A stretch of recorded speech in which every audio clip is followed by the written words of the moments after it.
what happened here? Upon entering my house, I find furniture toppled over and belongings strewn about. Someone had ransacked the place. I have to call the police. I quickly reach out to the authorities, and also my part-time workplace, to inform them that I won't be able to make it for my evening shift.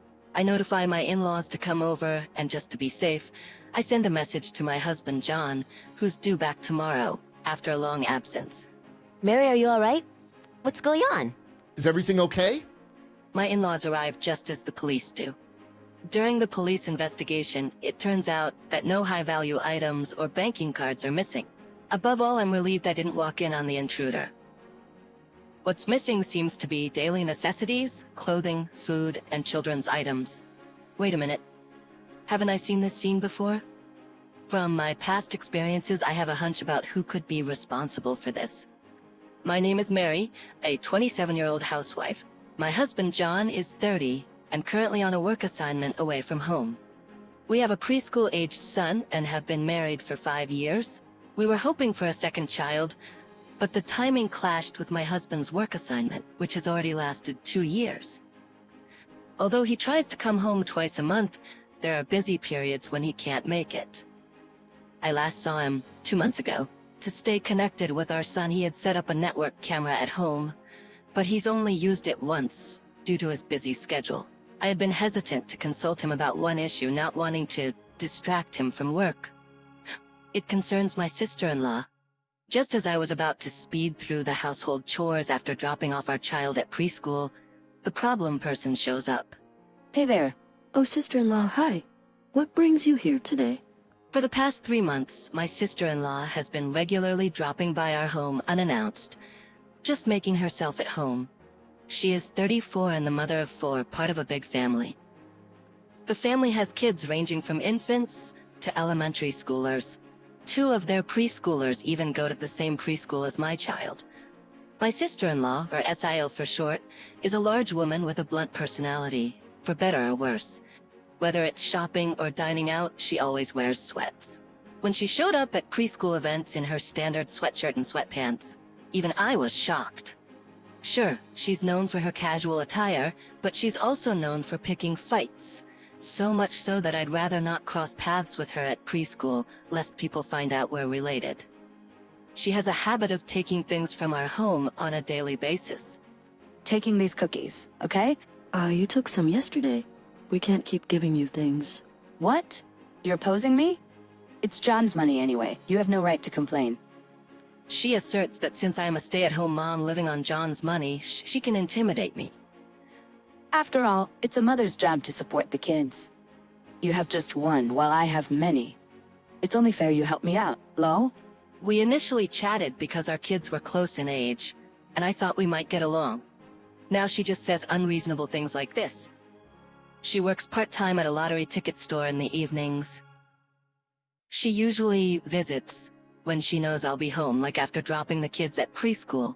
When the kids come home from preschool, or even during dinner preparations and mealtime, she'd just barge in and rummage through the rooms.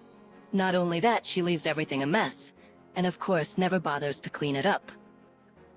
We receive $600 a month for living expenses from John, separate from rent and utilities. It used to be more than enough, and I was even saving money. Although John had always told me to feel free to spend money on what I like, I have been saving it for a rainy day. However, since sister-in-law started coming over, my monthly savings have dwindled to $100, and I've even dipped into the negative over the past 3 months.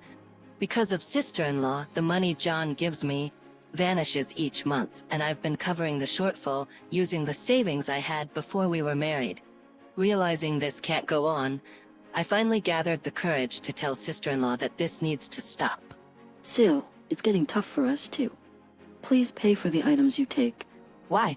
Just get more money from John. We have a lot of kids who need it. You're costing us $200 a month just on household items. What? You're charging your own family? It was clear reason would not get through to her. I feared this situation could ruin our family, so I told John I'd like to work part-time. I didn't want to worry John, so I just said I wanted to boost our savings. The real challenge was what to do with our child, so I decided to consult his parents. I'm considering working part-time. Why? Aren't you getting money from John? Actually, sister-in-law takes a lot of household items, so we're running low on money, but... What? Really? But taking a few things isn't a big deal. No, it's just a few things. Alright, I'll talk to her about it, so don't get so worked up. Me. It seemed like mother-in-law was still oblivious to sister-in-law's wrongdoings, believing her daughter wouldn't do such a thing. From what John told me before, mother-in-law has never been mad at sister-in-law and spoils her rotten. I wasn't expecting much to begin with, but this was a tough nut to crack. My frustration with sister-in-law was escalating, and I couldn't hold back my anger any longer. Talking directly wasn't working, so I decided to hatch a plan. Soon after, I started a part-time job. I would work mornings, pick up my son from preschool, drop him off at John's parents' house, then work my part-time job until evening. This new routine helped me avoid sister-in-law, but it seemed to trigger a barrage of angry messages from her. Where are you? Where are the house keys? I know you're there! Open up. When will you be done? The frequency of her messages increased, showing her annoyance with my constant absence. Bring some tissues around in the evening. What time in the evening? Before my part-time job, so let's say 5 p.m. Oh, sorry, I'm working my part-time job until 6 p.m. You're deliberately avoiding me. No, I'm just working longer hours because we're short on money. So it's my fault we're short on money. Exchanging these lines, even sister-in-law's pettiness started to feel amusing on WhatsApp. Life was much calmer without meeting sister-in-law every day. Unlike my peaceful state, sister-in-law was restless. One time we went out to eat with our parents-in-law and sister-in-law's family. She was giving me icy stares, but I didn't care and just enjoyed my meal. Mary, no part-time work today, huh? I had planned this dinner with father-in-law and mother-in-law for a while. Sister-in-law turned her face away, clearly irritated. In some ways, I owe my sister-in-law for my newfound assertiveness to dealing with someone as dense as her. Later, we had tea at John's parents' house and all was quiet on sister-in-law's end. We then headed home. I was hoping that sister-in-law would finally give up, but things took an unexpected turn. A month later, after dropping my son off at preschool and at John's parents' house, I went home to grab something I forgot. I was in a hurry because I didn't have much time before my part-time job started. What that mean? I came home to find furniture overturned and belongings scattered. I gotta call the police. I hurriedly called the police and informed my part-time job that I'd be taking the day off. I also informed my parents-in-law and asked them to come over and send a precautionary message to John, who was coming home tomorrow. Mary, are you alright? What happened? Is everything okay? I began talking to a private investigator. As this happened, the police arrived. During the investigation, we find that no high-value items or bank cards are missing. Above all, I'm relieved I didn't confront the intruder. What's missing are daily necessities, clothing, food, and stuff for the kids. Wait a minute, haven't I seen this situation before? Mary, I don't mean to point fingers, but isn't it possible that sister-in-law did this? My daughter? No way. She would never do something like this. Who else would ignore valuable stuff and take only daily items? It has to be Sil, mother-in-law. Mary, just because Sil takes things from your home doesn't mean she would do something like this, Emil insists. Me, although it may be natural for a mother to trust her daughter, Mel refuses to call Sil to the scene. Finally, Phil, who had been silent all along, speaks up. The police are here. She should prove her innocence by coming. As Phil says that. Well, you have a point. Mill concedes, unable to go against Phil, and promptly calls... What's up? Sil enters with her child, freezes for a moment when she sees the police, but I don't miss it. Why are the police here? Apparently, our house got ransacked, and some things are missing. What got taken? Daily items, clothes, stuff like that. So did they figure out who did it? Police? No, not yet. Okay then. Upon hearing that the culprit behind the home invasion is still unknown, Sil visibly relaxes. Suspicious of Seal's reaction, File starts to question her.